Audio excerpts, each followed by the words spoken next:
بسم اللہ الرحمن الرحیم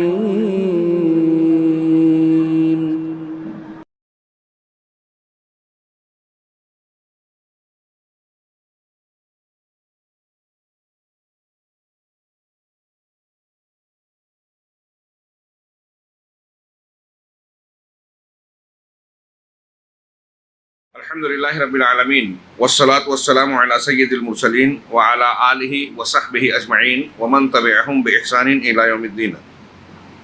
اعوذ باللہ من الشیطان الرجیم. بسم اللہ الرحمن الرحیم. ومن لم یحکم بما انزل اللہ فاولئک هم الکافرون. محترم حاضرین، گزشتہ روز کے درس میں ہم نے سورہ نساء کے آخری حصے اور سورہ مائدہ سے متعلق کچھ باتوں کا تذکرہ کیا تھا، اور یہ بات کہی تھی کہ سورہ مائدہ سے متعلق بہت ساری باتیں باقی ہیں جو انشاءاللہ کل یعنی آج کے درس میں ہوگی انشاءاللہ. سورۃ المائدہ کے تعلق سے ابتدائی کچھ باتیں ہوئی تھی. یہ رہ گئی تھی کہ اس سورت کا نام المائدہ کیوں ہے، کس مناسبت سے ہے.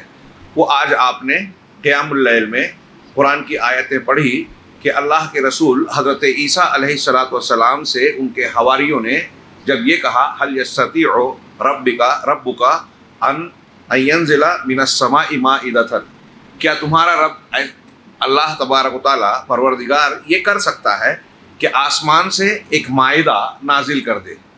مائدہ کا ترجمہ دسترخوان کرتے ہیں.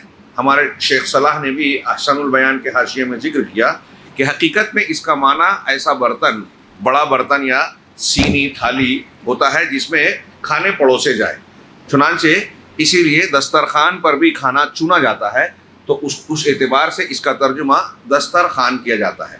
یہ حضرت عیسیٰ علیہ السلام کے حواریوں کی طرف سے مطالبہ ہوا تھا بطور اطمینان قلب کے، ایمان میں زیادتی کی خاطر. جیسے حضرت ابراہیم علیہ السلام نے اللہ سے یہ کہا تھا، مطالبہ کیا تھا، رب ارنی کیف تحیی الموتیٰ، کہ پروردگار تو مجھے بتا کہ تو مردوں کو کس طرح زندہ کرتا ہے. اللہ نے پوچھا اولم تؤمن، کیا تجھے ایمان اور یقین نہیں ہے؟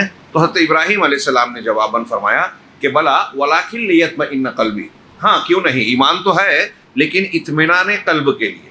یعنی ایک آدمی کو جتنا علم حاصل ہوتا ہے اللہ رب العالمین کی قدرت اور اس کے کاموں کا جتنا ادراک ہوتا ہے اتنا اطمینان اور ایمان بڑھتا اور مضبوط ہوتا ہے. اس سے یہ بھی پتہ چلا سیدنا ابراہیم علیہ السلام جو ایمان کے اعلیٰ ترین مقام پر تھے، ان کا یہ معاملہ ہے تو ہمیں کتنی ضرورت ہے کہ ہم علم حاصل کریں، اللہ کی معرفت حاصل کریں. ٹھیک اسی طرح اللہ کے حضرت عیسیٰ علیہ السلام کے حواریوں نے بھی مطالبہ کیا، اور اسی میں اس مطالبے کے بعد جب حضرت عیسیٰ نے دعا کی، جیسا کہ آج آپ نے آیتوں میں سنا، دعا کی کہ اللہ آسمان سے ایک مائدہ، ایک خوان نازل کر دے جو ہمارے اول و آخر کے لیے عید اور ایک خاص دن کی حیثیت بن جائے. تو اللہ کی طرف سے عہد و پیمان کیا گیا، وعدہ لیا گیا کہ اگر مائدہ اتارا گیا تو پھر اس کا پاس و لحاظ کرنا ہوگا، اور اگر جو نہیں کرے گا تو آپ نے آیت سنی کہ میں اسے ایسا عذاب دوں گا، لأعذبنہ عذابا لا اعذبہ احد من العالمین، کہ میں اسے ایسا عذاب دوں گا کہ پھر اس کے بعد پوری دنیا کے اندر عالمین میں کسی اور کو ویسا عذاب نہ دوں گا. یہ اللہ رب العالمین سے اگر کوئی اسپیشل چیزوں کا مطالبہ کیا جاتا ہے تو پھر اس مطالبے کی تکمیل پر اس کی شرط اور عہد و پیمان پورا کرنا ہوگا. کل کے درس میں یہ بات آئی تھی کہ سورہ مائدہ کا محوری اور اساسی مرکزی مضمون جس کے گرد اس کے مضامین گھومتے ہیں وہ ہے عہد و وفا کو پورا کرنا. اس میں بھی عہد و پیمان کا تذکرہ ہوا تھا. میں آج کے درس میں شیخ ربیع کی کچھ باتوں کا تذکرہ کر کے پھر کچھ نکات کو ذکر کروں گا انشاءاللہ. شیخ ربیع نے دوسرا عنوان کل جو ہم نے پڑھا تھا سماحت الاسلام، سماحت الشریعہ، شریعت کی سہولت، آسانی، نرمی، کہ ہم کو اور آپ کو کیسی سہولیات دی ہے.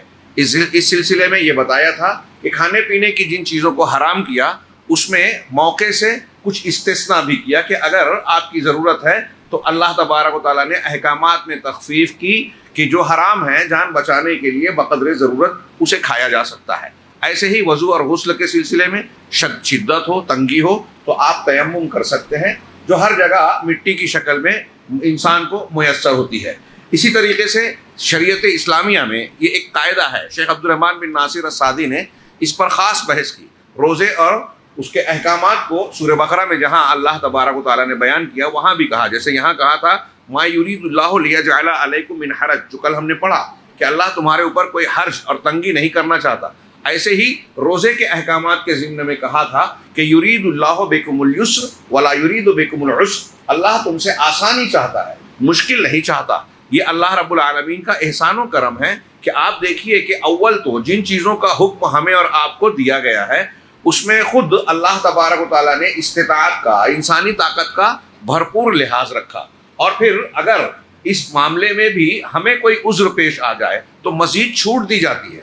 آپ شریعت اسلامیہ کی یہ جو خوبی ہے یہ آپ دنیا کے کسی دین اور مذہب میں نہیں پائیں گے. نماز ہو، روزہ ہو، طہارت کا معاملہ ہو، زکوٰۃ کا معاملہ ہو، جہاں آپ کو کوئی حکم دیا گیا وہاں کوئی عذر آیا آپ کو چھوٹ مل گئی. جہاں آپ کو کسی چیز سے روکا گیا ہے وہاں کوئی تنگی پریشانی آ گئی وہاں بھی چھوٹ مل گئی. جیسے کہ آپ یہ حرام کھانوں کے سلسلے میں کل پڑھ چکے ہیں، سن چکے ہیں. یہ بہت بڑی خوبی ہے، معمولی بات نہیں ہے، اس پر اور غور کیجئے گا. ہاں، صلاۃ خوف کا کل ذکر ہوا. نماز آپ پوری نہیں پڑھ سکتے، مسافر ہیں، کم کر دی. جنگ کی حالت ہے اور سہولت دے دی. نماز کھڑے ہو کے نہیں پڑھ سکتے، بیٹھ کر پڑھیں. بیٹھ کر نہیں، اشارے سے پڑھیں. ہاں، ستر پوشی ضروری ہے، کپڑا نہیں ہے، مجبور ہیں تو برہنہ بھی پڑھ سکتے ہیں. ہاں، صرف ستر پوشی ہو جائے یہی کافی ہے. یہ اس طریقے سے جو سہولیات دی گئی ہیں یہ اسلام کی نرمی ہے، سہولت ہے، یہ اللہ رب العالمین کا احسان و کرم ہے. دوسرا عنوان جو شیخ نے قائم کیا، اخلاق الیہود و سبب تسلطہم علی المسلمین. ان آیتوں میں سورہ مائدہ کے مضامین میں اور دوسرے مقامات پر بھی یہ معلوم پڑ سکتا ہے کہ یہود کا اخلاق کیا تھا اور ان کی بد اخلاقی اور برے انجام کے باوجود آج کے موجودہ تاریخ میں، موجودہ حالات میں، عالمی منظرنامے میں ہم دیکھ رہے ہیں کہ مسلمانوں پر یہ یہود مسلط ہیں. اور ایک یہودی اگر یہ دعویٰ کرتا ہے کہ دنیا ہماری مٹھی میں ہے تو وہ غلط نہیں ہے. ہاں، میڈیا ان کے ہاتھ میں، اقتصادیات ان کے ہاتھ میں، مختلف قسم کے نظریات، سیکولرزم، سوشلزم، فلاں فرائڈ کا نظریہ، یہ دنیا میں جو پھیلا ہوا ہے سب یہودیوں کی ایجاد. اقوام متحدہ اور ان کے ڈھکوسلے یہودیوں کا نظام، سودی بینکنگ نظام یہودیوں کا پیدا کیا ہوا. پورا میڈیا وہی جو وہ چاہتے ہیں خبر آتی ہے. ہاں، اچھوں کو برا، بروں کو اچھا بتانا، جھوٹ بول کے اس کو سچ بنا دینا، یہ یہودیوں کا سسٹم تو ان کی مٹھی میں ہے. یہ کہتے ہیں آج مسلمانوں پر ان کا تسلط ہے، اگرچہ وہ ذلیل ہے، عزت نہیں ہے ان کو حاصل. جو لوگ ان کا ساتھ دے رہے ہیں وہ بھی ان کو اچھا نہیں مانتے، ان کی اکثریت نہیں مانتی. خیر، یہ کسی اور وقت ضمناً شاید تفصیل آ جائے. تو اس کے یہود کی ریشہ دوانیوں، شرارتوں کے باوجود آج ہم پر مسلط ہیں. ایسا کیوں؟ شیخ نے اس ضمن میں بیان کیا کہ کچھ آیتوں نے، سورہ مائدہ کی آیتوں نے یہودیوں کے اخلاق کو بیان کیا ہے کہ وہ اپنے پیغمبر خود حضرت موسیٰ علیہ السلام کے ساتھ، نبی کے ساتھ جبکہ وہ موجود ہیں، ان کے ساتھ کیا تعامل، معاملہ اور برتاؤ تھا. کہا لما فرض اللہ علیہم الجہاد، جب اللہ نے ان پر جہاد فرض کیا. اپنی آنکھوں سے دیکھ کر آئے تھے. یہ واقعہ اس وقت کا ہے جب فرعون کے پاس سے حضرت موسیٰ بنی اسرائیل کو لے کر آ چکے. بنی اسرائیل ساتھ تھی اور دریا کے آگے پیچھے فرعون واقعہ گزر چکا جو آگی صورت میں انشاءاللہ سورہ اعراف میں آنے والا ہے. وہاں اپنی آنکھوں سے دیکھا کہ اللہ تبارک و تعالیٰ نے کس طریقے سے موسیٰ علیہ السلام کو پانی پر لاٹھی مارنے کا حکم دیا، راستہ بنا، یہ نکل گئے. فرعون اور آل فرعون آئے اور غرق ہو گئے. اس طرح کی نشانیاں دیکھی تھی. پھر وہاں سے نکلنے کے بعد کہا کہ اب چلو بستی میں مقابلہ کرو، وہاں جس بستی کے لوگ ہیں اللہ فتح دے گا. تو انہوں نے جواب کیا دیا، اذهب قالوا یا موسیٰ ان فیہا قوما جبارین. ارے موسیٰ، اس میں بڑے جبار سرکش لوگ ہیں، مضبوط لوگ ہیں، عمالقہ ہے. وَإِنَّا لَن نَدْخُلَهَا مَا دَامُوا فِيهَا. ہم جب تک وہ قوم اس میں رہے گی نا تب تک ہم اس شہر میں داخل نہیں ہوں گے. اور پھر یہاں تک کہ پھر ان کو جب اس طرح کا جواب دیا تو انہی کے درمیان کے کچھ اہل علم، اہل ایمان نے ان کو سمجھانے کی کوشش کی مگر انہوں نے مانا نہیں، اکثریت نے. اور جواب آخر میں کیا دیا، فَاذْهَبْ أَنْتَ وَرَبُّكَ فَقَاتِلَا إِنَّهَا هُنَا قَاعِدُونَ. آپ اور آپ کا رب جائیے، جنگ کیجئے، ہم یہاں بیٹھے. جب فتح ہو جائے گی، شہر خالی ہو جائے گا، تب ہم داخل ہو جائیں گے. اور اسی شہر میں شکرانے کے ساتھ داخل ہونے کی بات کہی گئی تھی ان کو. کیسی شرارت تھی آپ یاد کیجئے کہ غزوہ بدر پہلا دو ہجری رمضان جس میں روزہ فرض ہوا، پہلا رمضان تھا مسلمانوں کا، غزوہ بدر پیش آئی، اور جب پتہ چلا کہ ہم قافلے کے پیچھے نکلے تھے لیکن مکہ سے ایک بڑا لشکر ہمارے مقابلے کے لیے آ رہا ہے، تو اللہ کے رسول صلی اللہ علیہ وسلم نے مجلس مشاورت منعقد کی، سوال کیا کہ ہم اشیر علیہ ایھا الناس، کہ لوگوں مجھے مشورہ دیجیے۔ ابوبکر صدیق نے، عمر فاروق نے، مقداد بن اسود نے جو جوابات دیے، بڑے شاندار، مقداد بن اسود کا اور پھر حضرت سعد بن معاذ کا، تو اس میں انہوں نے کہا تھا کہ صحابہ کرام کی طرف سے کہا کہ ہم بنی اسرائیل کی طرح آپ کو جواب نہیں دیں گے کہ آپ اور آپ کا رب جائے لڑے، ہم یہاں بیٹھے ہیں۔ ہم یہ کہیں گے کہ اللہ کے رسول آپ چلتے جائیے، ہم آپ کے ساتھ ہوں گے، جس سے چاہیں دشمنی کرے، جس سے چاہیں دوستی کرے، ہم آپ کا ساتھ دیں گے۔ اور اگر آپ کہیں گے کہ برقِ غیمات تک چلیں تو یہ چلنے کو تیار ہے، اگر آپ کہیں گے کہ سمندر میں کود جاؤ تو ہم کودنے کو تیار ہیں۔ یہ دونوں کا ملا کے کہہ رہا ہوں، جو مال آپ ہم سے لے لیں گے اللہ کے رسول، اس مال سے زیادہ ہمیں محبوب ہوگا جو آپ چھوڑ دیں گے۔ ہمارے لیے آپ کے حکم کی آپ بالکل پرواہ نہ کیجیے۔ یہ انصار سے سننا چاہتے تھے، ان سے بھی یہ جواب ملا۔ یہ اللہ کے رسول صلی اللہ علیہ وسلم کے صحابہ کا طریقہ تھا، نبی کی بات آ گئی مان لیا، اور یہ بنی اسرائیل کا، یہود کا معاملہ تھا کہ نبی کے ساتھ ہیں اور کہہ رہے ہیں کہ آپ اور آپ طرف جائیں لڑے، ہم یہاں بیٹھے ہیں۔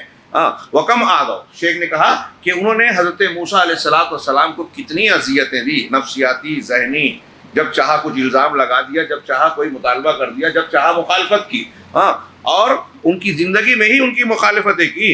اتنا ہی نہیں، صرف حضرت موسیٰ کے ساتھ نہیں بلکہ دیگر انبیاء جو ان کے درمیان مبعوث کیے گئے، ان کے ساتھ بھی انہوں نے سرکشیاں کی، بد اخلاقیاں برتی، ان میں سے کئی کو تو قتل تک کر دیا، بہت برا کیا، قتل کیا۔ اور ہمارے یہاں یہود و نصارہ کی مشابہت جب آئے گی تو اب نبی نہیں ہے ہمارے درمیان، لیکن انبیاء کے وارث علماء ہیں، علماء کے ساتھ جو بدسلوکی جو کرتے ہیں اچھے، اور علماء ربانیین کے ساتھ، انسان ہے غلطی ان سے ہوگی، ان کے ساتھ جو بدسلوکی کرتے ہیں وہ یہودیوں کی اس روش پر چلتے ہیں۔ تو کہا کتنے ایسے ہیں جنہوں نے ان کو، کتنے نبیوں کو قتل کیا، اور ایسے لوگوں کو بھی قتل کیا جو لوگوں کو انصاف کا، اچھائی کا حکم دیتے تھے، دین پھیلاتے تھے۔ چنانچہ نتیجہ کیا ہوا ان کی اس روش اور ریشہ دوانی کا؟ اللہ رب العالمین نے انہیں ذلیل کر دیا۔ چنانچہ وہ روئے زمین پر اس وقت سے لے کر آج تک یہودیوں کا معاملہ یہ ہے کہ جہاں کہیں بھی رہے وہ ذلت و رسوائی کا ساتھ دیکھتے رہے، ذلت و رسوائی کا سامنا کرتے رہے۔ وَضُرِبَتْ عَلَيْهِمُ الذِّلَّةُ وَالْمَسْكَنَةُ، قرآن کا یہ فرمان ان سے چپکا رہا کہ ان پر ذلت اور مسکنت ان پر ڈال دی گئی۔ اور یہ اللہ کا قانون اور اصول ہے کہ اس طرح کا جو برتاؤ، شرارت، ریشہ دوانی، قرآن حدیث کے ساتھ کھلواڑ کرے گا، اللہ اور رسول کے حکموں کی مخالفت کرے گا، اللہ رب العالمین اسے ذلت دے گا۔ یہ طے شدہ بات ہے۔ اور یہود، ہم نے کہا غیر المغضوب، مغضوب کا طریقہ ہمیں نہ بتا، تو یہ اللہ بتا رہا ہے کہ دیکھیے مغضوبین کا کیا حال ہے۔ تو کہا یہ قیامت تک ان کا یہی حال ہوگا، سوائے اللہ کے سہارے اور لوگوں کے سہارے سے۔ یہ قرآن میں کہا ہے اللہ نے کہ لوگوں کے سہارے اور اللہ کے سہارے ان کا کچھ معاملہ چلتا رہے گا۔ اور اگر لوگوں کا سہارا نہیں ہوتا، اور آج کی دنیا میں بھی، ماضی میں بھی نصارہ کی جانب سے جو ان کو امداد، تعاون ملتا رہا ہے اور مل رہا ہے، الگ الگ اختلاف ممالک کے ساتھ، ملک الگ ہے، حالانکہ ایک عیسائی کو غور کیجئے، ایک نصرانی کو، یہ ہمارے لیے ایک عبرت کی چیز ہے، اس کا عقیدہ یہ ہوتا ہے کہ سیدنا مسیح علیہ السلام کو یہود نے سولی پہ چڑھایا۔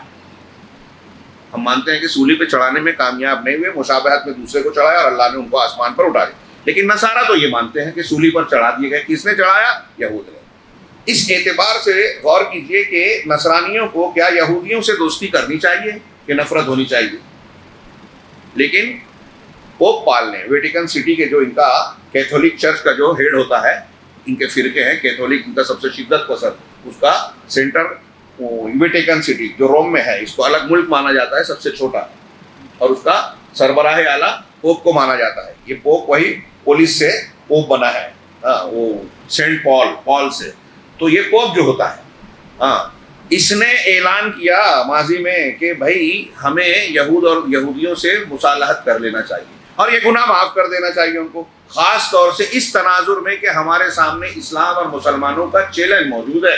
ہمارے لوگ جو ہے اسلام قبول کر رہے ہیں، اس سیلاب کو روکنا ہے تو یہودیوں سے ہاتھ ملانا چاہیے، ان کا ساتھ دینا چاہیے، اور مسلمانوں کو توڑنے کے لیے یہودیوں کو بڑھانا چاہیے۔ استعمال کیا جا رہا ہے۔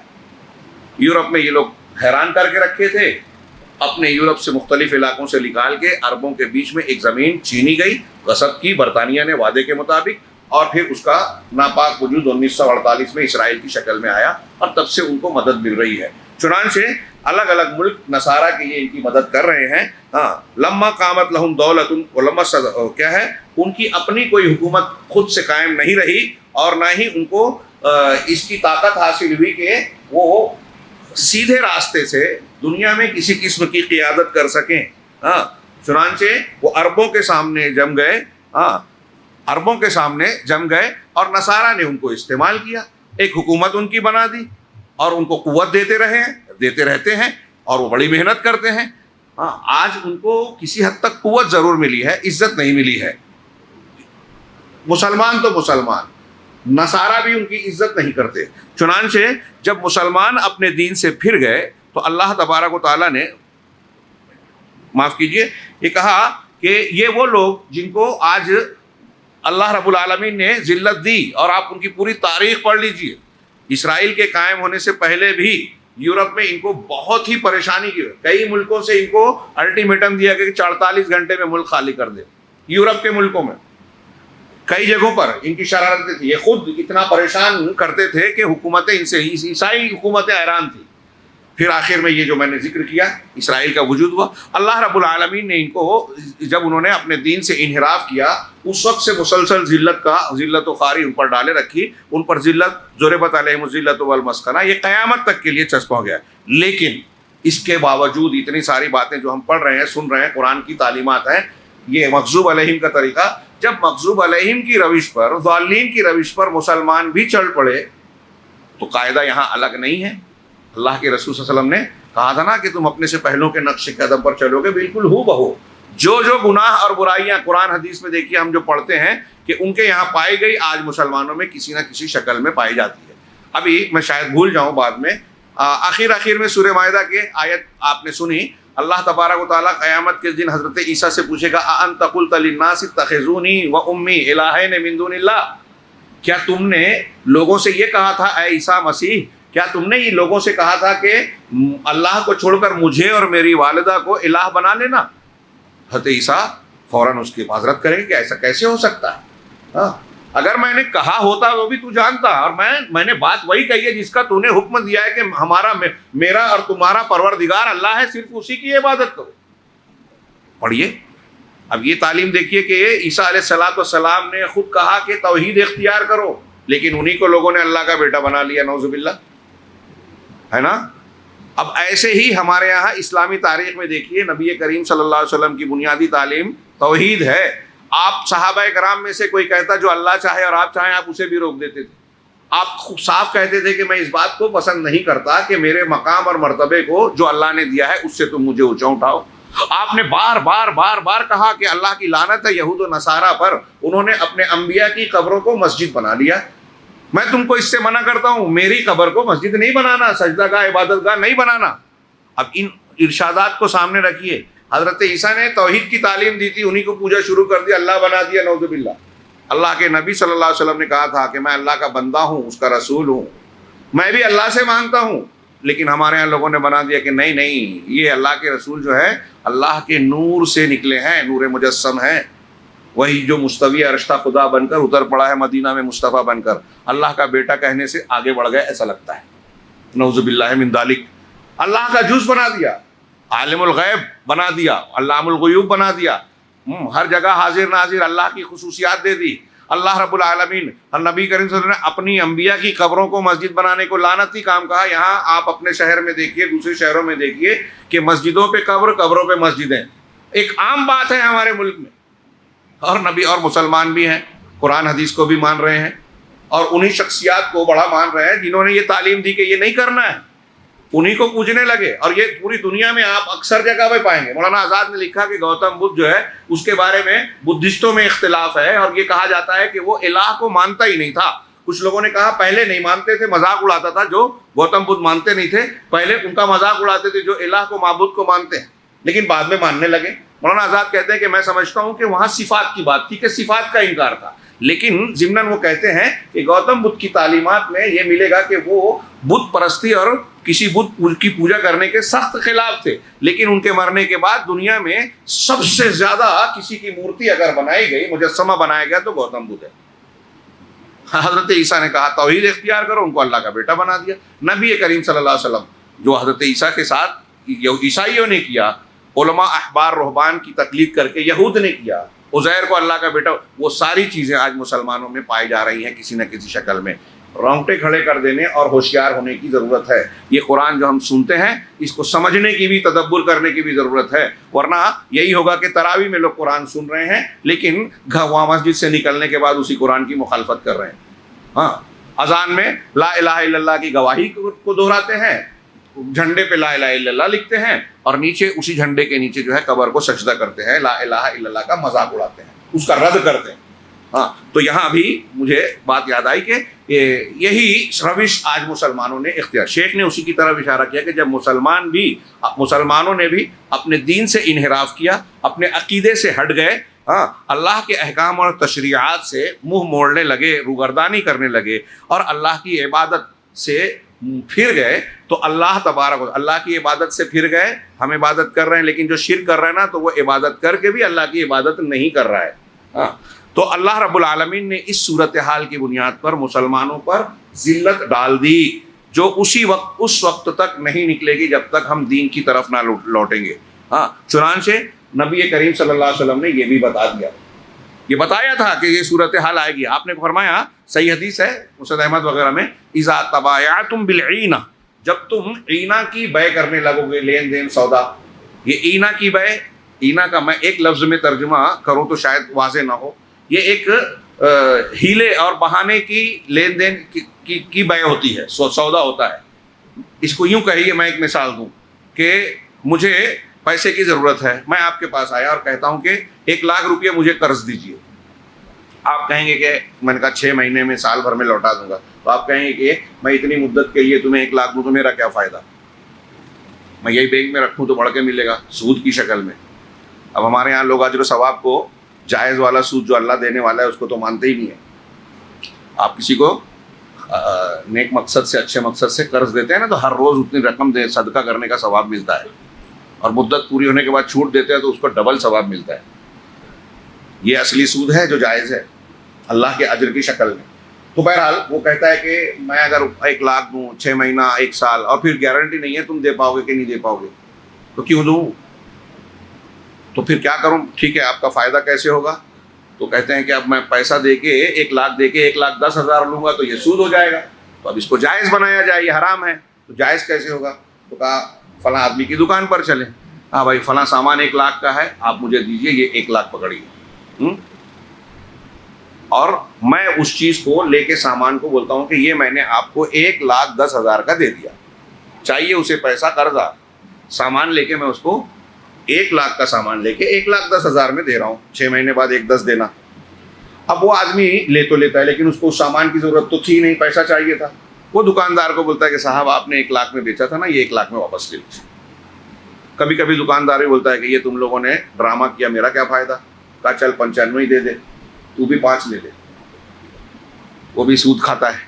خیر، ایسا کرنا یعنی یہ ایک ہیلا جو ناجائز ہے اس کو جائز بنانے کی کوشش۔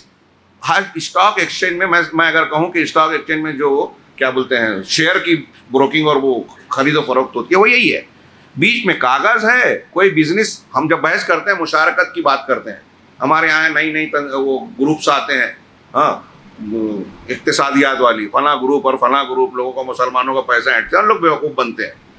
تو وہاں کیا مقصود ہوتا ہے؟ شیئر خریدتا ہے آدمی، شیئر خرید کے یہ نہیں دیکھتا کہ سال بھر میں یہ کمپنی جو بزنس کر رہی ہے اس پہ کیا کمایا، کیا ہوا، اس کا گوشوارہ دیکھنے کے بعد، بینک بیلنس شیٹ دیکھنے کے بعد اس میں اپنا پرسنٹیج کتنا بنا وہ منافع لیں گے۔ آج ایک آدمی شیئر خریدتا ہے، 1 گھنٹے بعد سے سوچتا ہے اس کا بھاؤ بڑھے تو میں بیچ دوں گا، ایک سوئی نہیں بنی۔ آپ خریدتے ہیں، آپ بیچتے ہیں، گورنمنٹ کو اس پر ٹیکسز ملتے ہیں، جی ایس ٹی ملتا ہے، فلاں اور فلاں ملتا ہے، ایک سوئی نہیں بن رہی ہے، کروڑ کا ٹرن اوور ہو رہا ہے۔ یہ بیع عینہ ہی کی شکل اگر میں کہوں تو شاید غلط نہ ہوگا۔ اللہ تعالیٰ نے، اللہ کے رسول نے فرمایا جب تم عینہ کی بیع، یہ ایک ہی شکل نہیں ہے، اور بھی شکلیں ہیں۔ اب ہمارے یہاں حج بھی لوگ کرتے ہیں۔ میں مالیگاؤں میں ہمارے ایک آدمی نے سوال کیا، ایک آدمی آیا کہنے لگا کہ وہ ایک شیخ صاحب ہیں، وہ حج کے لیے جا رہے ہیں، انہوں نے ایک دوسرے سیٹ سے کہا کہ میری زمین ہے, آپ 5 لاکھ روپیہ مجھے دے دیجئے اور زمین کے کاغذات رکھ لیں, میں حج کرنے جا رہا ہوں, مجھے ضرورت ہے, فی الحال کیش نہیں ہے میرے پاس, میں جب واپس لوٹوں گا تو 2 مہینے کے بعد 6 لاکھ میں آپ سے وہ زمین لے لوں گا واپس. ٹھیک ہے, یہ بھی وہی شکل ہوئی کہ آپ حقیقت میں 5 لاکھ لے کر 6 لاکھ دے رہے ہیں, بیچ میں زمین کو ڈال کے اس کو ناجائز کو جائز سمجھ رہے ہیں. یہ بیع عینہ کی ایک شکل میں سمجھتا ہوں, واللہ اعلم. تو جب تم بیع عینہ کرنے لگو گے, یہ دنیا داری کی علامت ہے, دین کو کھلواڑ بنانا ہے, یہودیوں کا طریقہ ہے. ہاں, وَأَخَذْتُمْ أَذْنَابَ الْبَقَرِ, اور گائے کی دموں کو پکڑ لو گے, گائے کے پیچھے چلو گے, مویشی پالن اور یہ سب چیزیں جس میں جو اس وقت تھا ایک بہت بڑا ذریعہ تھا معیشت کا. اللہ کے رسول صلی اللہ علیہ وسلم نے اس کا ذکر کیا کہ گائے پالنے لگو گے, پولیٹری کرو گے اور اس میں لگے رہو گے. کہا وَرَضِيتُمْ بِالزَّرْعِ, اور کھیتی باڑی پر خوش رہو گے. مسجد, دین اور اللہ اور رسول کا حق کیا ہے, دین علم سیکھا جائے, اس سے ہٹ کے دنیا داری میں لگ گئے, کھیتی باڑی میں لگ گئے. وَتَرَكْتُمُ الْجِهَادَ, اور جہاد کو ترک کر دیے. یہ ہتھیار والا ہی نہیں ہے, ہاں دلیل والا بھی ہو سکتا ہے, قلم والا بھی ہو سکتا ہے, لوگوں کو برائیوں سے روکنے کے لیے جو آپ کہتے ہیں, اور میں کہتا ہوں یا کوئی کہتا ہے کہ آپ سود کھا رہے ہو یہ حرام ہے تو وہ ناراض ہو گیا, یہ بھی جہاد ہے. تو جہاد کو تم ترک کر دو گے. ہاں, سلط اللہ علیکم ذلًا لا ينزعوا حتى ترجعوا الى دینکم, تو اللہ تم پر ذلت کو مسلط کر دے گا, ہاں, اور اس ذلت کو نہیں ہٹائے گا یہاں تک کہ تم اپنے دین کی طرف لوٹ جاؤ. یہ مسند احمد نہیں بلکہ سنن ابو داؤد کی روایت ہے, حضرت ابن عمر رضی اللہ تعالیٰ عنہ سے مروی. یہ اللہ کے رسول صلی اللہ علیہ وسلم کا فرمان ہے.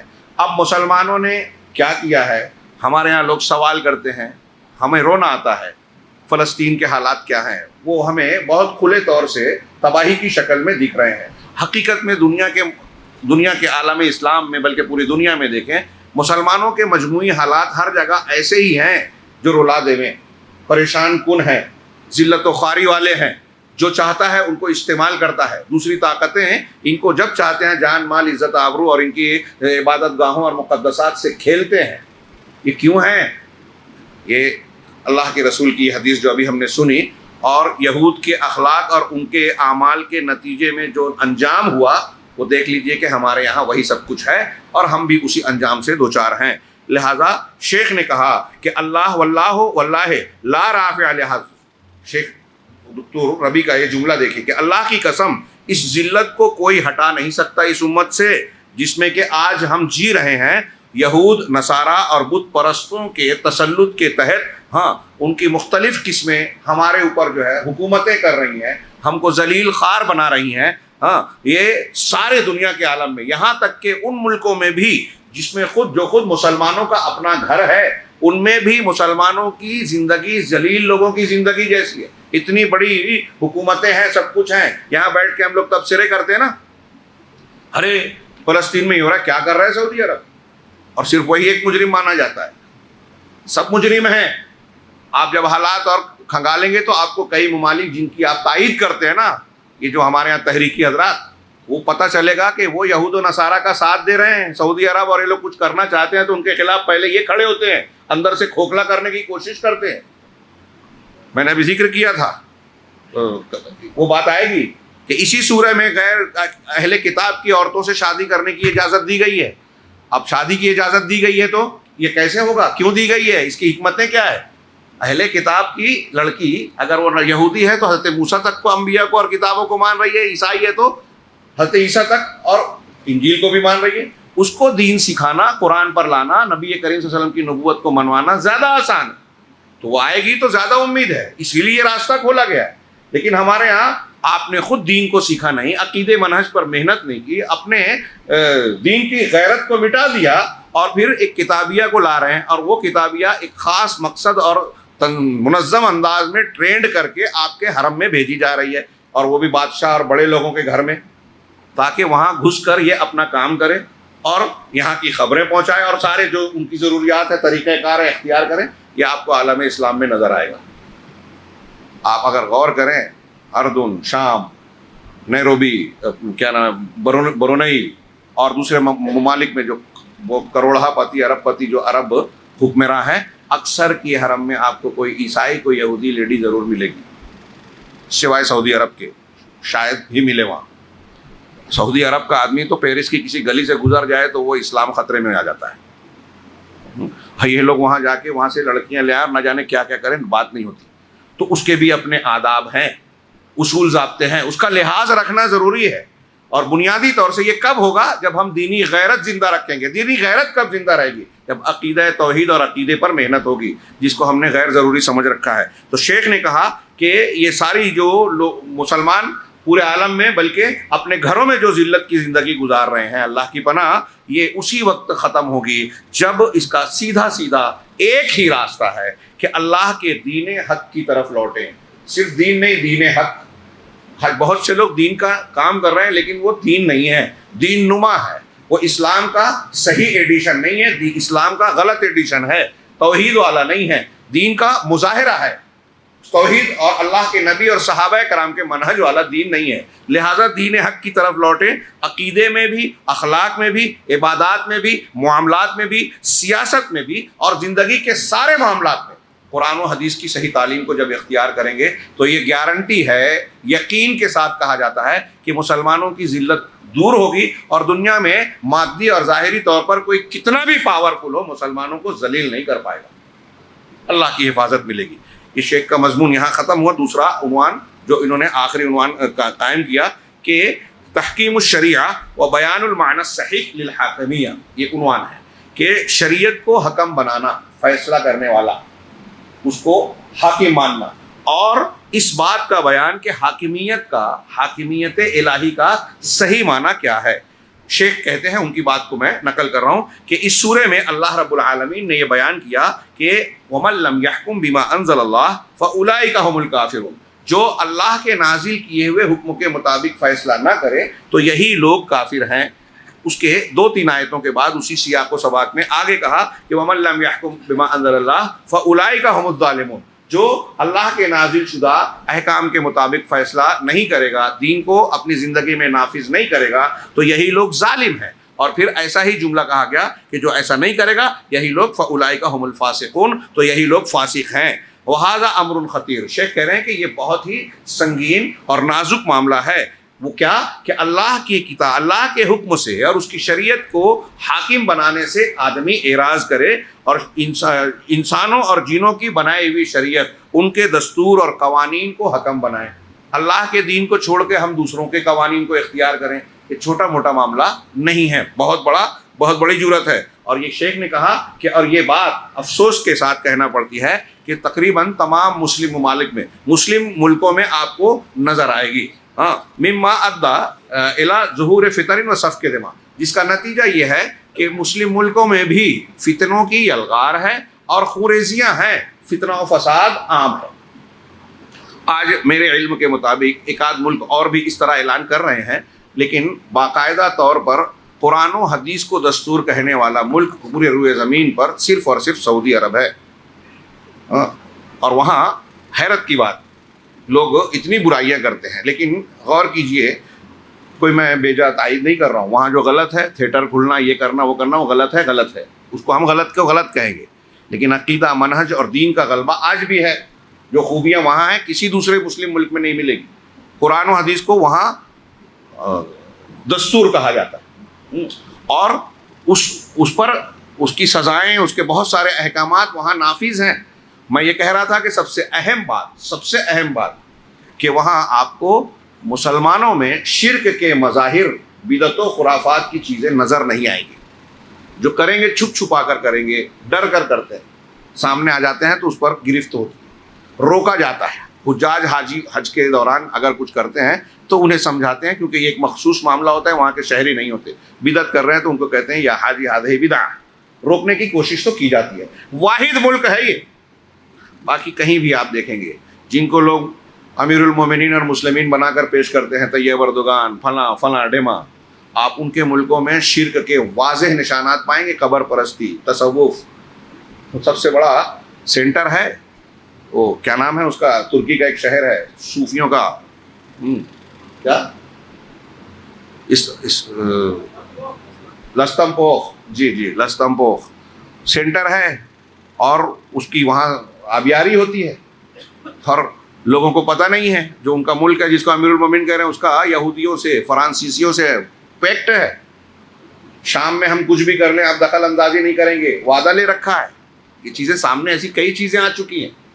ہاں اس کے نمائندے اسرائیل کا دورہ کر چکے ہیں.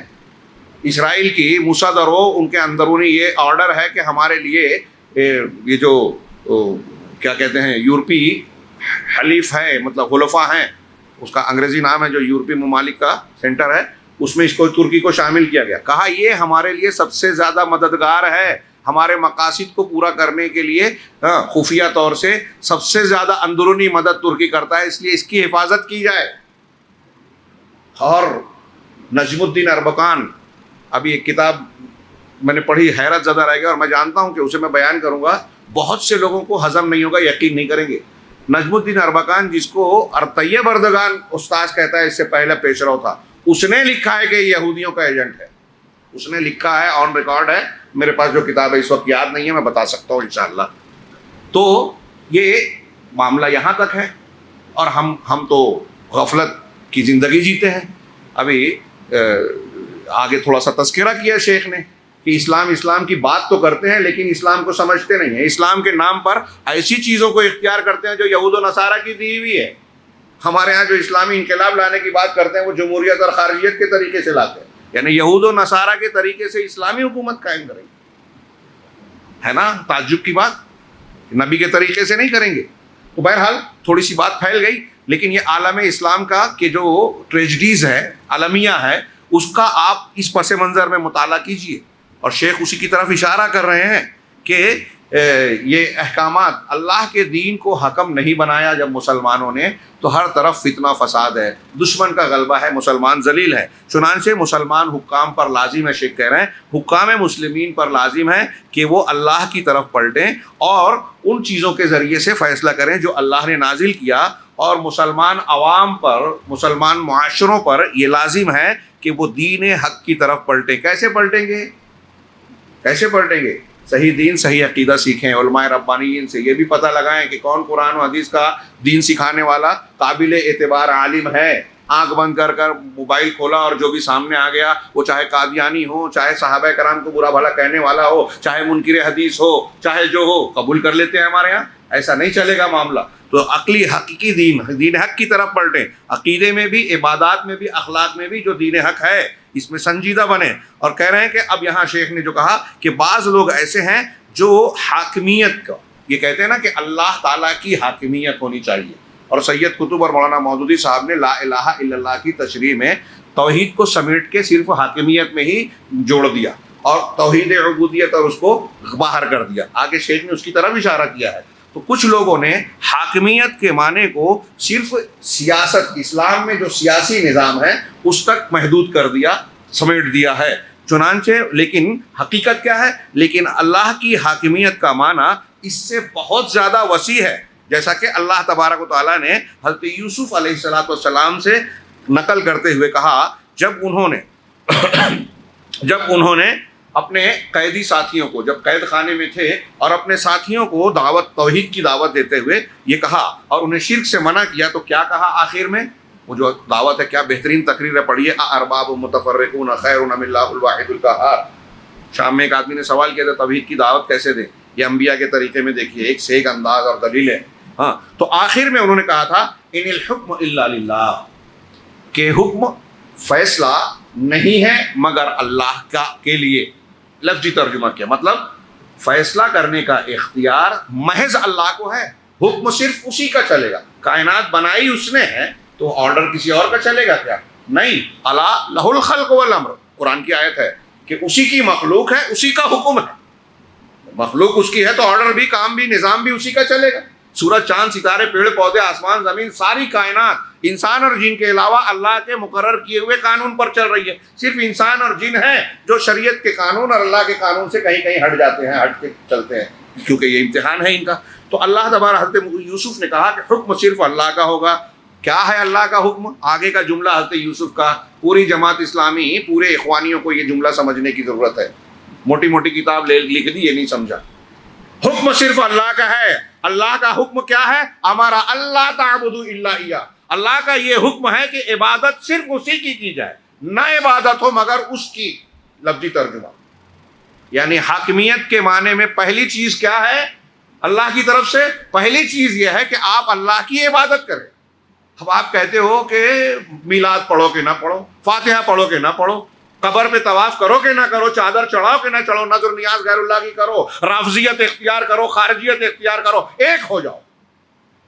یہ دین نہیں ہے, یہ حاکمیت الہی نہیں ہے. آپ کی صرف سیاست میں طاغوت کی حکومت نہیں چلے گی, یعنی گورنمنٹ میں آپ صرف اقتدار میں بیٹھ جائیں حکومت کرنے کے نام پہ, اور پھر قاعدہ کس کا مسجد میں دوسرے کا قانون چلتا رہے اللہ کے قانون کے مقابلے میں, بازار میں دوسروں کا قانون چلے, شرک ہوتا رہے. یا حاکمیت الہی ہے. دنیا کا کوئی ایک نبی بتائیے جس نے شرک اصغر کو برداشت کیا ہو. اکبر کی بات چھوڑی, نہیں برداشت کیا. اور شرک اگر قوم نے نہیں چھوڑا, توحید کو اختیار نہیں کیا, تو نماز, روزہ, حج, زکوٰۃ, حکومت کا کام کچھ نہیں بتایا. پہلی بنیاد یہ ہے. تو حاکمیت کی پہلی سیڑھی ہے, پہلا قدم یہ ہے کہ ہر اعتبار سے اللہ رب العالمین کا حق اللہ کو دیا جائے, وہ عبادات میں بھی ہو, قانون سازی میں بھی ہو. چنانچہ شیخ نے کہا کہ دکتور ربی کی عبارت ہے, ففی طلیعۃ احکام اللہ التزام العقیدۃ والتوحید والبعد عن الشرک. اللہ کے احکام کی شروعات میں پہلا قدم, آغاز جو ہوتا ہے, وہ سب سے پہلی چیز ہے عقیدہ, توحید اور شرک سے دوری. دین پر کے راستے پہ آپ چلنا شروع کر رہے ہیں تو پہلی چیز یہی ہے. تمام انبیاء کی دعوت, قرآن کی دعوت, اللہ کا دین یہی ہے. اور یہ آپ نے نہیں کیا تو آپ کی ساری چیزیں بکواس, بے اثر. کہا لذالک قال, اسی لیے اللہ رب العالمین نے قرآن میں ایک دوسرے مقام پر کہا, اللہ نے کئی احکامات بتائے. سورہ بنی اسرائیل میں 18 آیتیں یا 18 احکامات دیے, لیکن شروعات کہاں سے کی؟ وَقَضَىٰ رَبُّكَ أَلَّا تَعْبُدُوا إِلَّا إِيَّاهُ وَبِالْوَالِدَيْنِ إِحْسَانًا, کہ تمہارے پروردگار کا یہ فیصلہ ہے, آرڈر ہے, حکم ہے کہ تم اس کے سوا کسی کی عبادت نہ کرو اور والدین کے ساتھ اس نے سلوک کرو. اور پھر آگے احکامات, دوسرے احکامات بعد میں آئیں گے. پہلا حکم یہ ہے کہ رب کی عبادت کی جائے, کسی اور کی نہ کی جائے. چنانچہ شیخ کہتے ہیں کہ جتنی بھی بنیادیں, اصول, مبادیات اور تشریعات, قوانین, احکامات ہوتے ہیں, وہ سب کے سب, جتنے بھی قوانین ہیں وہ سب کے سب اللہ کی حاکمیت میں داخل ہیں. ہم نماز پڑھ رہے ہیں, ہم سجدہ اللہ کو ہی صرف کریں, یہ بھی اللہ کی حاکمیت کا حصہ ہے. آپ اس کو دین مانتے ہی نہیں, حاکمیت میں مانتے ہی نہیں ہیں. تو ان آیتوں کے اقتضاء کے مطابق جتنے بھی مبادیات ہیں, عبادات ہیں, تشریعات ہیں, سب کے سب حاکمیت الہی کے ضمن میں داخل ہوں گے. یہ صرف سیاسی پہلو تک خاص نہیں ہوگا. اچھی طرح دماغ میں بٹھائیے, ہمارے نوجوان جذباتی سمجھنے کو تیار نہیں ہیں. جس سے کہ سیاسی جماعتوں کا تعلق ہوتا ہے, صرف وہاں تک حاکمیت کا معاملہ نہیں ہے. وفی الوقت نفس ہی, اسی وقت میں جب یہ لوگ حاکمیت الہی کی بات کرتے ہیں کہ حکم صرف اللہ کا ماننا ہوگا, اور دنیا کی حکومتیں دوسرے قوانین کو بھی مان رہی ہیں, اس بنیاد پر سید قطب صاحب نے ایک جگہ نہیں, فی ظلال القرآن میں اور ان کی دوسری کتابوں میں کئی جگہ الگ الگ انداز میں لکھا ہے کہ آج پوری دنیا میں جو لوگ اپنے آپ کو مسلمان کہہ رہے ہیں, سب اسلام سے خارج ہیں, سب کافر ہیں. اگرچہ ممبر و محراب سے اشہد ان لا الہ الا اللہ, اشہد ان محمد رسول اللہ کا اعلان کر رہے ہیں, لیکن یہ کافر ہیں. یہ معاشرہ جاہلی معاشرہ ہے. ایک شاگرد نے آ کے پوچھا, یہ میں نے کئی مرتبہ بیان کیا ہے, شیخ اشماوی کو پوچھا کہ سید قطب یہ کہتے ہیں, تو اب یہ جو مسلمان کہلاتے ہیں, اپنے آپ کو بولتے ہیں, ان کا ذبیحہ کھانا کہ نہیں کھانا؟ کہا چلو انہی سے پوچھ لو. ان سے پوچھا تو کہا ٹھیک ہے, اہل کتاب کے مقام پہ رکھ کے ان کا ذبیحہ کھا لو. الزام لگایا جاتا ہے کہ محمد عبد الوہاب کو ماننے والے اور پھر سلفی اہل حدیث یہ لوگوں کو کافر کہتے ہیں, یہ لوگ شدت پسند ہیں, یہ ایسے ہیں, یہ ویسے ہیں. اور یہ دیکھیے یہاں یہ معاملہ ہے, شدت پسندی کہاں ہے, تکفیر کہاں ہے, خارجیت کہاں ہے, باطنیت کہاں ہے؟ ان گروہوں میں ہے. وَمَن لَمْ يَحْكُمْ بِمَا أَنزَلَ اللَّهُ فَأُولَٰئِكَ هُمُ الْكَافِرُونَ کا غلط معنی کر کے نوجوانوں کو غلط راستوں پر ڈالا گیا, خارجیت اختیار کی گئی, اور پورے عالم اسلام میں افراتفری, شدت پسندی پھیلائی گئی. مسلمانوں کا صرف اور صرف نقصان ہوا. اس سے غیر مسلم دنیا کو یہ موقع ملا کہ مسلمانوں کو بدنام کرے, اور یہ ہو رہا ہے. اور وہ اعلی کار بنتے ہیں, یہ استعمال ہوتے ہیں. ان کو الزام نہیں ڈالا جاتا, سلفیوں پہ الزام ڈالا جاتا ہے. کرتے یہ ہیں, سلفیوں کو متہم کیا جاتا ہے, جن کا یہ موقف ہی نہیں ہے. بم دھماکہ کرنا, شدت پسند, سلفی نہیں کرتے. قرآن حدیث کو ماننے والا ایسا کر ہی نہیں سکتا, کیونکہ اس کی تعلیم ایسی نہیں ہے, کیونکہ وہ حاکمیت الہی پورے اسلام اور پورے دین کے معاملے میں یہ مانتا ہے کہ ایک چھوٹے سے چھوٹا کام بھی اگر کرنا ہے تو ہم یہ دیکھیں گے کہ اللہ اور رسول اللہ صلی اللہ علیہ وسلم کا کیا حکم ہے. یہ ہے حاکمیت کا وسیع اور بڑا معنی. چنانچہ شیخ کہہ رہے ہیں کہ وفی الوقت نفس ہی لائے، یہ جو سیاسی معاملے میں کہہ رہے ہیں کہ اللہ کی حاکمیت ہونا چاہیے، اسی وقت یہ اپنے عقیدے میں اللہ کی حاکمیت کو نہیں مانتے، نہ اپنی عبادات میں مانتے ہیں اور نہ اپنے اخلاق میں مانتے ہیں۔ داڑھی کی ضرورت نہیں ہے، قرضاوی صاحب کے فتوے اٹھائیے، ایسے ایسے فتوے دیے، لڑکا لڑکی جو ہے ساتھ میں تعلیم حاصل کر سکتے ہیں، اختلاط بغیر بے پردہ رہ سکتے ہیں، داڑھی صاف کر سکتے ہیں، اور اس طرح کے اباحیت والے احکامات، یورپ اور امریکہ کو خوش کرنے والی باتیں جو منکرین حدیث اور ان لوگ یہ تحریکی حضرات کرتے ہیں، یہ دراصل یہ اس بات کا اعلان کرتے ہیں کہ ان معاملات میں ہم اللہ کی حاکمیت کو نہیں مان رہے ہیں، ان کی حاکمیت محدود ہے حکومت کے ایوانوں تک۔ اور انبیاء کرام نے دعوت دی تو شروع کہاں سے کیا؟ توحید سے، پبلک سے کیا، جو کر سکتے تھے۔ حکومت سے لڑ نہیں سکتے تھے تو لڑے نہیں، حکومتوں کو چیلنج نہیں کیا۔ ہاں، یہ حکومتوں سے لڑنے کی بات کرتے ہیں جو نہیں کر سکتے آپ، اور پبلک کو اس کی اصلاح نہیں کرتے جو کر سکتے ہیں، جو نبیوں کا طریقہ ہے۔ دیکھیے سارا معاملہ الٹ گیا تو نتائج بھی الٹ گئے۔ چنانچہ یہ اپنی حقیقت میں یہ ہے کہ یہ اللہ کی حاکمیت کی بات تو کرتے ہیں لیکن اپنی خواہشوں کو حاکم بناتے ہیں، خواہش پرستی کرتے ہیں، اور اللہ کے دشمنوں کی پیروی کرتے ہیں اس معاملے میں۔ اور کہتے کیا ہیں؟ نتیجہ کیا ان کے ہاں اصطلاحات دیکھیے کہ ڈیموکراتیہ اسلامیہ، یعنی اسلامی جمہوریت، زندہ لاش جیسے بولتے نا، دودھ دینے والا بکرا، ہاں یہ ایسا ہی ہے۔ کہا ڈیموکراتیہ اسلامیہ، اسلامی جمہوریت، اشتراکیہ اسلامیہ، اسلامی اشتراکیت کمیونزم، سوشلزم، اسلامک سوشلزم، تمثیل الاسلام، اسلامی ڈرامہ، اسلامی فلم، اور پھر ابھی ہو سکتا ہے کہ ابھی جو یہ ڈانس کو کیا بولتے ہیں، وہ جو پروگرام ہوتا ہے، وہ ناچ گانے کا جو پروگرام ہوتا ہے اس کو کیا کہتے ہیں؟ ہاں جی، آن سیٹ، یہ ڈسکو اس کو جو ہوتا ہے تو اسلامک ڈسکو اس کو بھی بنا دیں گے اسلامک، کہیں بھی لگا دو اسلامک، مذاق ہے، ہنسنے کے لیے نہیں۔ یہ ان کی یہ جو باتیں ہیں نا ایسی ہی ہے۔ شیخ نے اس کا ذکر کیا کہ دشمنوں کی چیز اختیار کر کے اس سے اسلام کا جو ہے چرکا لگا رہے ہیں۔ میں نے اس درس میں بتایا تھا کہ منافقین کا کیا معاملہ تھا کہ اپنی عقل لگاتے تھے، کہتے تھے قرآن حدیث کو اور اس کو ہم ملا کے چلنا چاہتے ہیں۔ ایسے یہ کہتے ہیں کہ جمہوریت اور اسلام کو ملا رہے ہیں، فلاں چیز کو اور اسلام کو ملا رہے ہیں۔ اسلام میں کمی ہے جو وہاں سے لیں گے آپ، اسلام میں کوئی کمی نہیں ہے۔ اس کو کسی سے مدد لینے کی، کہیں کی فکر کو شامل کرنے کی ضرورت بالکل نہیں ہے۔ یہ اسلام کے نام پر اسلام کے خلاف جاتے ہیں۔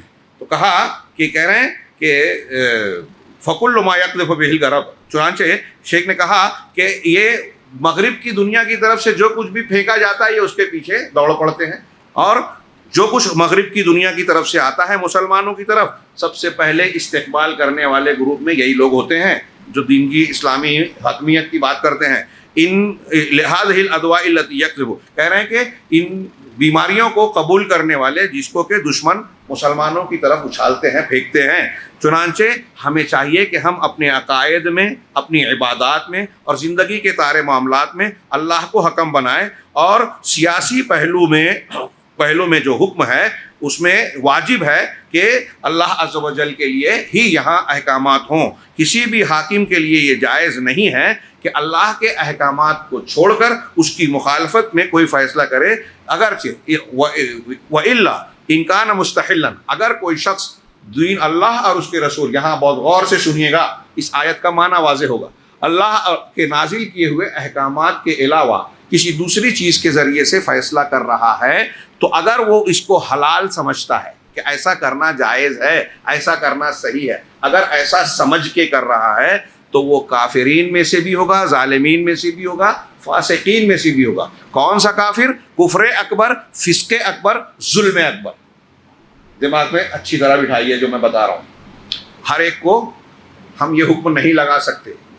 ہاں، دوسرا وَإِن كَانَ يُؤْمِنُ بِشَرِيعَةِ اللَّهِ، لیکن اگر کوئی حاکم اللہ کی شریعت کو مانتا ہے، ایمان رکھتا ہے اور یہ جانتا بھی ہے، عقیدہ یہ رکھتا ہے کہ جو اللہ کا دین ہے، قانون ہے، وہی حق ہے، ہاں، وَأَنَّهُ ظالم، اور میں جو دوسرا قانون اختیار کر رہا ہوں تو یہ غلط ہے اور میں اللہ کی طرف سے اس پر سزا کا مستحق ہو سکتا ہوں. اگر وہ ایسا دل میں سمجھ کر اللہ کی شریعت کے خلاف فیصلہ کر رہا ہے تو یہ کفرن دون کفرن، کم درجے کا، چھوٹے درجے کا کفر ہوگا، جیسا کہ یہ تفسیر حبر امہ حضرت ابن عباس رضی اللہ تعالیٰ عنہ سے منقول ہے، ثابت ہے. کچھ لوگ اس کو رد کرنے کی کوشش کرتے ہیں، اس کا بھی جواب اہل علم نے دیا کہ حضرت ابن عباس سے یہ تفسیر بالکل صحیح سندوں سے ثابت ہے اور دوسرے لوگوں سے، اور اس کی مطابعت اس امت کے بڑے بڑے علماء اور ائمہ نے کی ہے، اور اس کی مخالفت خوارج نے کی ہے، اور ان لوگوں نے حضرت ابن عباس کے اس معنی کی مخالفت کی ہے جو خوارج کے طریقے پر، ان کی بدعت پر چل رہے ہیں. یہ دماغ میں اچھی طرح سمجھ لیجئے کہ اگر کوئی آدمی، خارجیوں کا آگے شیخ نے بیان کیا کہ خارجی یہ اکبر الکبائر میں سے ہے، اور خارجیوں کا یہ اصول ہے کہ اگر کوئی شخص، کوئی مسلمان گناہ کبیرہ کا ارتکاب کر بیٹھے تو وہ اسلام سے خارج ہو جائے گا. کوئی مسلمان، پھر سے سنیے، گناہ کبیرہ کر لیوے تو اسلام سے خارج ہو جائے گا، وہ مسلمان نہیں رہے گا، کافر ہو جائے گا، اور اسی حالت میں مر گیا تو کبھی بھی جہنم سے نہیں نکلے گا. اسی بنیاد پر انہوں نے کہا کہ حضرت علی، حضرت امیر معاویہ رضی اللہ تعالی عنہما، ان لوگوں نے دو حکم انسانوں میں سے بنائے، جبکہ قرآن کہہ رہا ہے ان الحکم الا للہ، فیصلہ صرف اللہ کا ہے. حضرت یوسف کی دعوت میں بھی آپ نے پڑھا. یہ خارجیوں کا استدلال دیکھیے اور آج کل کی جو جماعت اسلامی، اخوانی، سید قطب وغیرہ کا استدلال دیکھیے، بالکل سیم ہے کہ حکم صرف اللہ کا ہے، اور حضرت علی نے حکم بنا دیا انسان کو تو شرک کیا، کفر کیا، اسلام سے خارج ہو گئے، کافر ہو گئے. ان کو قتل کرنا واجب ہے. بغیر اصول کے ایک مسلمان کو کافر قرار دیا اور اس کی جان کو حلال کیا. عبد الرحمن ابن ملجم جو بڑا دیندار تھا، اس نے حضرت علی کو شہید کیا اور اس پر فخر کرتا تھا.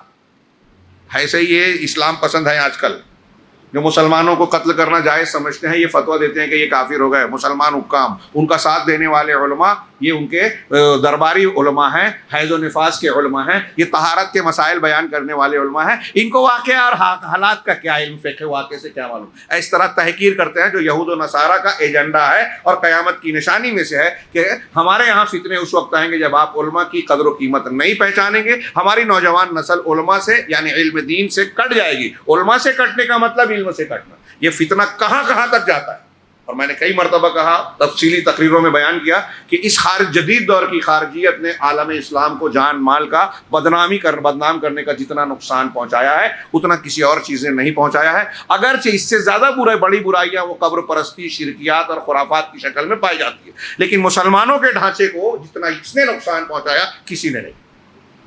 اور یہیں سے غیر مسلموں کے اعلی کار ملا، ساری سازشیں ہوتی ہیں، اس میں یہ کام آتے ہیں غیر مسلموں کو. تو کہا کہ یہ خارجی جو ہے کافر قرار دیتے ہیں گناہ کی وجہ سے. اب یہ وَمَن لَّمْ يَحْكُم بِمَا أَنزَلَ اللَّهُ فَأُولَٰئِكَ هُمُ الْكَافِرُونَ کے بارے میں فرق دیکھیے. خارجیوں کے اصول کے مطابق آپ اور ہم یہاں بیٹھے ہوئے ہیں، جھوٹ بولنا گناہ کبیرہ ہے، کچھ مقامات پر جائز بھی ہے، اس کو مستثنیٰ کریں. ایک آدمی نے جھوٹ بولا تو خارجیوں کے اصول سے وہ اسلام سے خارج ہو گیا، کافر ہو گیا، مر گیا تو ہمیشہ جہنم میں رہے گا. ایک مسلمان نے زنا کا ارتکاب کر لیا، ہوگا کہ ہوتا ہے، بہت سے مسلمان کر بیٹھتے ہیں، اللہ محفوظ رکھے ہمیں سب کو.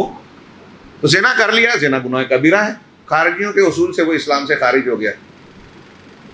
حضرت علی، حضرت امیر معاویہ وہ جب خارج ہو گئے تو ہم کیا ہے، اور ان کی جان کو مار دیا. یہ ان کا اصول ہے. تو وہ سارے گناہوں میں کہتے ہیں، لیکن ہمارے یہاں یہ ایک فرق یہ بھی دھیان میں رکھیے کہ خارجی جو ہے اس زمانے کے جو خارجی تھے ان کا یہ اصول تھا کہ کبیرہ گناہ کیا تو اسلام سے خارج. ہمارے زمانے کے جو خارجی ہیں، یہ جو تحریکی حضرات، اور میں نام لے رہا ہوں، کچھ لوگوں کو برا لگتا ہے لیکن میں اس کی ضرورت سمجھتا ہوں، اور یہ طنز کے لیے نہیں کہتا، اللہ مجھے بچائے. ہاں، ان کے یہاں صرف اللہ کے قانون کے علاوہ کوئی قانون مانا تب کافر ہوں گے، ورنہ آپ شراب پیو کوئی بات نہیں، آپ صحابہ کرام کو برا بھلا بولو کوئی بات نہیں. ان کے نزدیک جدید دور کے خارجی، آپ جو ہے وہ میلاد پڑھو، قبر پہ کوئی شرکیہ کام کرو کوئی بات نہیں، کیونکہ یہاں حاکمیت کا مسئلہ ہی نہیں ہے، حکومت میں ہے، قانون میں ہے نا. کتنی بڑی گمراہی. پرانے خارجیوں سے بھی زیادہ گئے گزرے ہیں یہ آج کے خارجی. ان کو دین سمجھا ہی نہیں ہے، توحید سمجھی نہیں ہے، حاکمیت کا معنی ہی نہیں سمجھا. تو شیخ نے بیان کیا. اچھا، ایک بات یہ کہ یہ تمام گنہگاروں کو کافر کہتے تھے. ایک بات جو میں نے پھر سے دہرانی چاہیے کہ اگر کوئی شخص کوئی فیصلہ دوسرے قانون سے کر رہا ہے، یہود و نصارہ کے قانون سے، یہ سمجھ کے کر رہا ہے کہ یہ کرنا جائز ہے. 3-4 شکلیں ہیں اس کی. یہ اگر کوئی یہ سمجھے کہ یورپ کا قانون، ہندوستان کا قانون اللہ کے قانون سے بہتر ہے تو وہ کافر ہو جائے گا، کفر اکبر. اگر وہ سمجھے گا کہ جیسے اللہ کا قانون ہے ویسا ہی یہ قانون ہے تو بھی کافر ہو جائے گا. اگر کوئی یہ سمجھے کہ وہ قانون تو ہے لیکن وہ قانون ہم صحیح مانتے ہیں، اللہ کا قانون ہے لیکن اس کو صحیح نہیں مانتے، اب اس کے بعد مجبوراً ایک آدمی مانتا ہے اور ایک بغیر مجبوری کے، جو مجبوری کے بغیر مان رہا ہے وہ گنہگار ہوگا، اور جو مجبوری میں مان رہا ہے وہ گنہگار بھی نہیں ہوگا. مثال کے طور پہ ہم اور آپ، ہم میں کوئی مسلمان ایسا ہے، جیسے مولانا مودودی صاحب نے کہا کہ ووٹ دینا کفر ہے، شرک ہے. یہ کہتے ہیں کہ اگر آپ ووٹ دے رہے ہیں تو ممبر اسمبلی، ممبر پارلیمنٹ کو آپ یہ حق دے رہے ہیں کہ وہ قانون بنائے. قانون بنانا اللہ کا حق ہے. یہ سورہ مائدہ کا ایک مضمون یہ بھی ہے کہ قانون بنانا صرف اللہ کا حق ہے. بالکل صحیح بات ہے، بالکل صحیح. تو یہ کہہ رہے ہیں کہ آپ مولانا مودودی صاحب کا کہنا تھا پہلے جماعت اسلامی یہی مانتی تھی، آج کل تو اس نے بھی سیاسی پارٹی بنا لی ہے. جو پہلے شرک تھا ان کے یہاں شرک نہیں رہا، یہ بھی چینج ہو گیا. بتائیے کیسے، کس نے منسوخ کیا معلوم نہیں. تو ان کے یہاں کہتے تھے کہ انہوں نے کہا کہ ووٹ دینا شرک ہے. کیوں؟ اس لیے کہ آپ اسمبلی یا پارلیمنٹ میں کسی کو ووٹ دے رہے ہیں تو اس کو قانون سازی، قانون بنانے کا حق دے رہے ہیں، اور قانون بنانا اللہ کا حق ہے، فیصلہ اللہ. اس لیے آپ مشرک ہو گئے، ووٹ دے دیا. تو میرا اکثر یہ سوال ہوتا ہے کہ آپ جو دیندار، دین کو جاننے والے اہل علم جو مسلمان ہیں، ان کو چھوڑ کر کسی چلتے پھرتے مسلمان سے جس کو دین کی معلومات بھی زیادہ نہیں ہے، اس سے آپ پوچھئے کہ جو اسمبلی اور پارلیمنٹ میں جو قانون بنتا ہے وہ اور جو اللہ کا قانون ہے، کیا آپ دونوں کو سیم مانتے ہو؟ ہاں، ٹی وی چینل پہ یہ سوال کیا جاتا ہے آج کل مسلمانوں سے پھنسانے کے لیے. ہمارے اویسی صاحب سے کیا گیا، دوسرے مسلمانوں سے کیا جاتا ہے، عالم ایک تھے مفتی صاحب، ان سے کیا گیا، اور لوگ آئیں بائیں کرنے لگتے ہیں کہ وہ ہم کو شریعت، ہندوستان کا آئین ہی ہم کو یہ اجازت دیتا ہے. اویسی صاحب نے جواب دیا بچتے ہوئے کہ آئین اجازت دیتا ہے کہ ہم جو ہے اپنے دین اور مذہب کو مانیں. پلٹ کے پوچھئے کہ آپ کا ہندو دھرم کا قانون جو آپ پوچھ رہے ہیں یہ زیادہ آپ کے نزدیک اہم ہے یا ہندوستان کا بنایا ہوا قانون؟ اگر وہ کہہ دیتے ہیں کہ ہاں کچھ قوانین کو ہم نہیں مانتے، کہاں نہیں مانتے ہو بھائی؟ آپ نے بابری مسجد کے توڑنے کے سلسلے میں فیصلے میں یہ کہا، سپریم کورٹ نے یہ کہا کہ ثبوت تو نہیں ہے لیکن لوگوں کی آستھا ہے، لوگوں کی مرضی ہے، اس لیے ہم بنا رہے ہیں. تو آپ نے قانون کو بڑا بنایا یا آستھا کو بڑا کیا؟ اس کو بڑا بنایا. اور یہ ایک معاملہ نہیں ہے، ایسے دسیوں ہیں. آپ خود کہتے ہیں، آپ کے یہاں لوگ کہتے تھے کہ سپریم کورٹ کا قانون کا کوئی بھی فیصلہ ہم نہیں مانیں گے. تو آپ نے کس کو بڑا مانا؟ آپ جس کو بڑا مان رہے ہیں تو کوئی بات نہیں ہے. ایک مسلمان یہ کہتا ہے کہ اللہ اور اس کے رسول کا قانون زیادہ بلند ہے. ارے اللہ اور اس کے رسول کے قانون کے تحت ہی حکومت کا قانون بھی ہے. یہ تو انسانوں کا بنایا ہوا ہے. آپ بنا دیں گے، آپ کو ہم کیا مانیں؟ جیسے آپ کی عقل ویسے میری. تو میرا قانون بنایا ہوا آپ مانو گے کیا؟ یہ کوئی ایسی چیز نہیں ہے جہاں دبا جائے. ہاں، سمجھانے کا طریقہ ہو سکتا ہے، اس میں علم کی ضرورت ہے، تفہیم کی ضرورت ہے، یہ الگ بات ہے.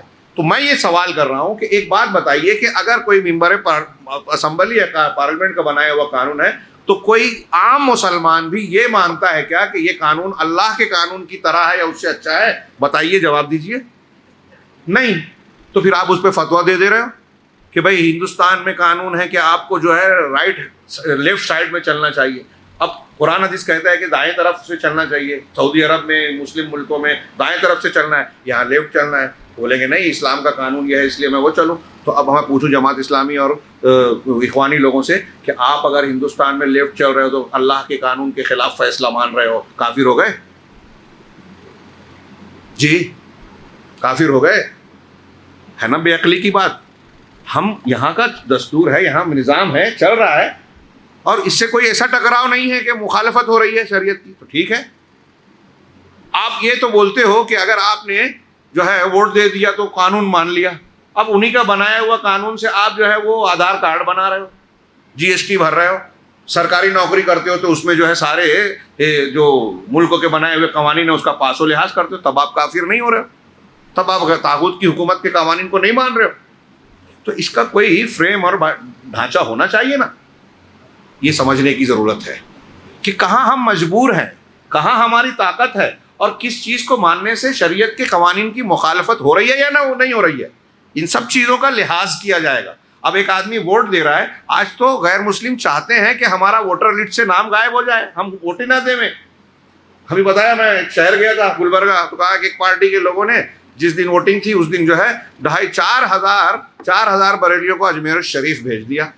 شریف انورٹڈ کاماز میں نہیں بول رہا ہوں، ان کی زبان میں جی، تو بھیج دیا تاکہ ووٹ ہی نہ دے سکے۔ اور جو نوجوان تھے بزرگوں کو ادھر بھیجا، جو نوجوان تھے ان کو گوا بھیجا تاکہ اس دن ووٹ ہی نہ پڑے۔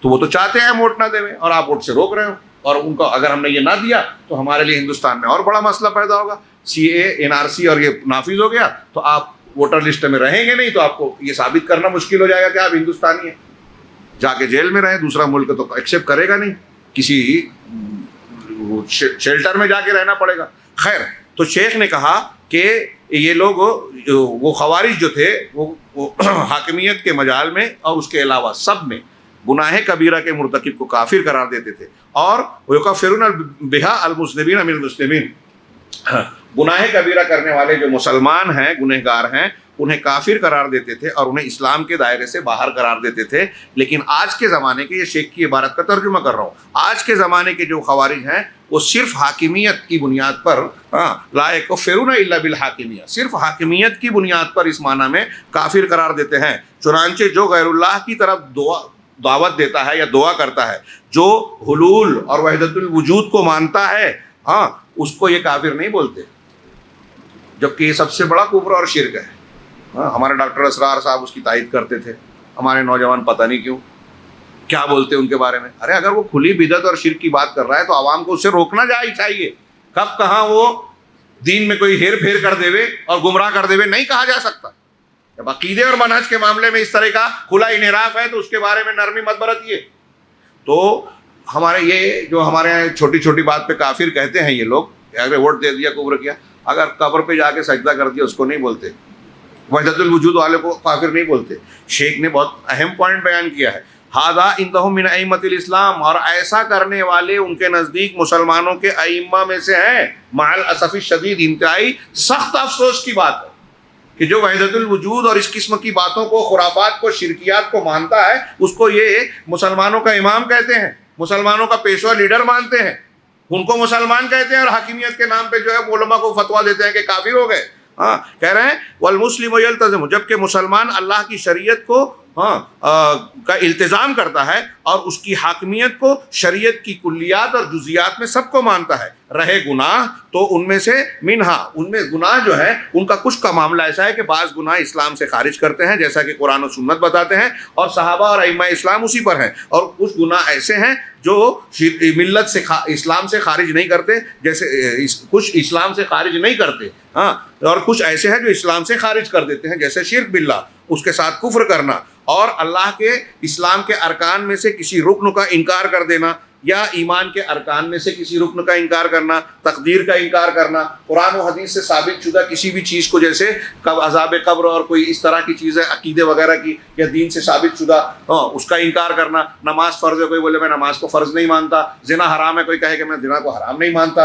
ایسے حلال حرام جو واضح ہے، اگر اس کا کوئی کھلا انکار کرے تو وہ کافر ہوگا۔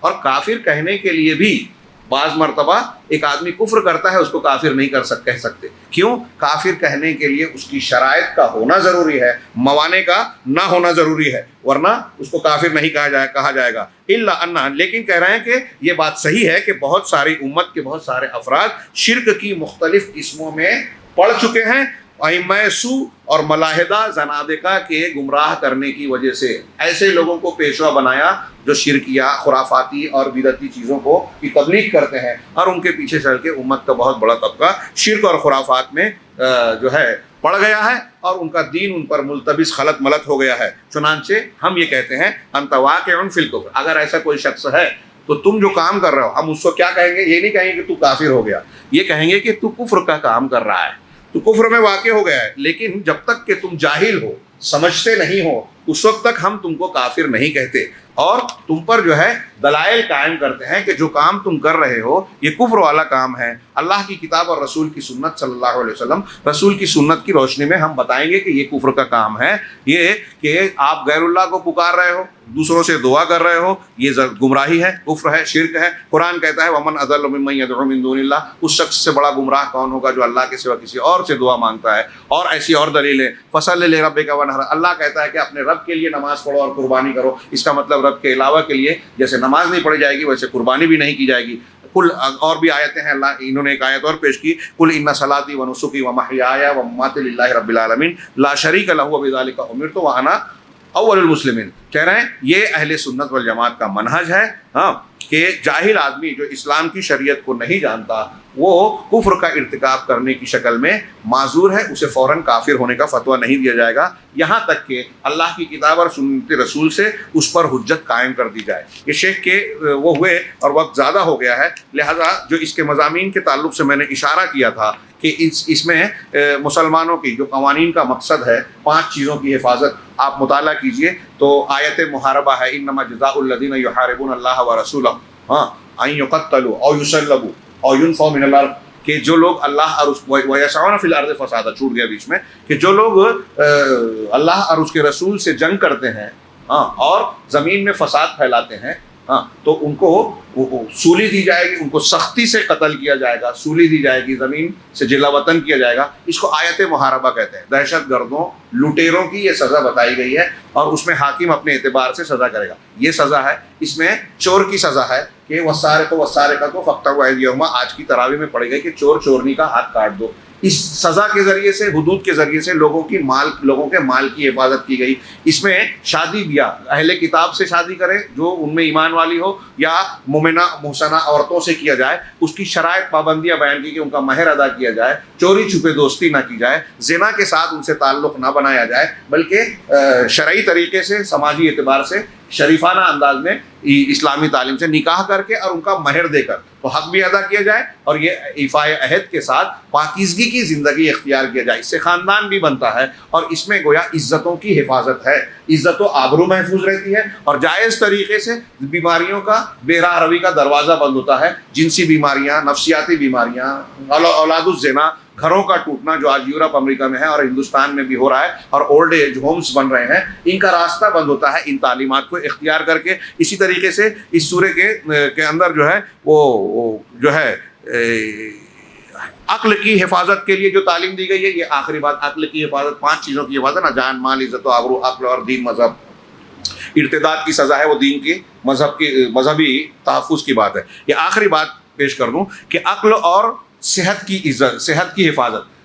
آج ہی آیت پڑھی گئی کہ یا ایھا الذین آمنوا انما الخمر والمیسر والانصاب والازلام رجس من, الٹا پڑھ دیا میں نے, برابر ہے, والانصاب والازلام رجس من عمل الشیطان. اے ایمان والو کہ شراب اور جوا, انما الخمر والمیسر والانصاب, اور جو تھان ہے, مزارات, مشاہد, نصب جہاں کسی بت کی قبر کی پوجا کی جاتی ہے, مزارات ہیں, تھان ہے, والازلام اور پانسے جو قسمت کا حال جاننے کے لیے منحوس ہے یا مسعود ہے, تیر نکالے جاتے تھے یا کوئی اور چیز دیکھی جاتی ہے, تو یہ پانسے جو ہے قسمت جاننے کے کیا کہتے شگون لینے کے, یہ سب کے سب اللہ نے کہا رجس, گندگی ہیں, من عمل الشیطان, شیطانی عمل ہے, فاجتنبوا, ان سے بچو, ان سے بچو. اس آیت کے فوراً بعد اللہ نے کہا انما یرید الشیطان ان یوقع بینکم العداوۃ والبغضاء فی الخمر والمیسر. یہاں جو شراب اور جوا منع کیا گیا, شراب کو نشے کی چیز سے جو منع کیا گیا, عمل شیطان کہا گیا, یہ اس لیے کہ انسان کی عقل کی اور صحت کی حفاظت ہو. اس آیت کے نازل ہونے کے بعد شراب حرام ہوئی اور آپ وہ واقعہ جانتے ہیں کہ صحابہ کرام نے اپنے منہ کی, اپنے جام و صبو کی شراب کو جو ہے بہا دیا, پھینک دیا, توڑ دیا. پھر اس کے بعد اللہ نے کہا کہ شیطان یہ چاہتا ہے کہ شراب اور جوئے کے ذریعے سے تمہارے درمیان نفرت اور عداوت پیدا کرے. علامہ ابن تیمیہ کہتے ہیں کہ یہاں غور کیجئے کہ اللہ نے کہا شیطان چاہتا ہے, انسان نہیں چاہتا. انسان وہ گناہ کرنا چاہتا ہے جس میں لذت ہو, مزہ ہو. لڑائی جھگڑے میں لذت نہیں ہے, تو شیطان لذت والے جھگڑے میں ڈال کر اس گناہ کی طرف لے جاتا ہے جس میں لذت اور مزہ نہیں ہے. اس سے یہ بھی پتہ چلا کہ نفرت اور تعصب, ایک دوسرے سے دشمنی, یہ شراب پینے سے بھی زیادہ نقصان دہ. بڑا گناہ ہے، شراب ام الخبائث ہے، اس کو ایک طریقے سے زیادہ بڑا گناہ کہہ سکتے ہیں، لیکن نتیجے کے اعتبار سے نقصان، اور ہمارے مسلمانوں میں جماعت اہل حدیث سے زیادہ اس کا کس کو تجربہ ہوگا کہ نقصان سے ہم کتنا نقصان اٹھا رہے ہیں اختلاف سے۔ تو اللہ کہہ رہا ہے کہ شیطان چاہتا ہے کہ شراب جوئے کے ذریعے سے تمہارے درمیان بغض اناد پیدا کر دے، اور تم کو اللہ کے ذکر سے دور کر دے۔ پہلی آیت میں ہے اللہ کے ذکر سے اور نماز سے، تو کیا تم اس سے باز آنے والے ہو؟ تو اس طریقے سے اس سورت کی ایک اہمیت یہ بتائی گئی کہ اس میں 5 جو دنیا کے قوانین کا مقصد بتایا جاتا ہے، 5 چیزوں کی حفاظت، وہ 5 چیزوں کی حفاظت کا کہ اس میں قوانین اور ضابطے بیان کیے گئے ہیں۔ ظاہر سی بات ہے کہ میں نے جو کچھ بھی پیش کیا یہ سرسری طور سے اس کے کچھ احکامات پر نگاہ ڈالی گئی ہے۔ اللہ کا کلام اس لائق ہے کہ اس کو غور سے پڑھا جائے، اس کے اصولوں اور ضابطوں کے تحت تدبر کیا جائے، اور اس کی ہدایات کو سمجھا جائے، تدبر کے بعد اس پر عمل کیا جائے، دوسروں تک پہنچایا جائے۔ اللہ رب العالمین ہمیں اس کی توفیق دے۔ وآخر دعوانا ان الحمد للہ رب العالمین، وصلی اللہ علی نبینا محمد۔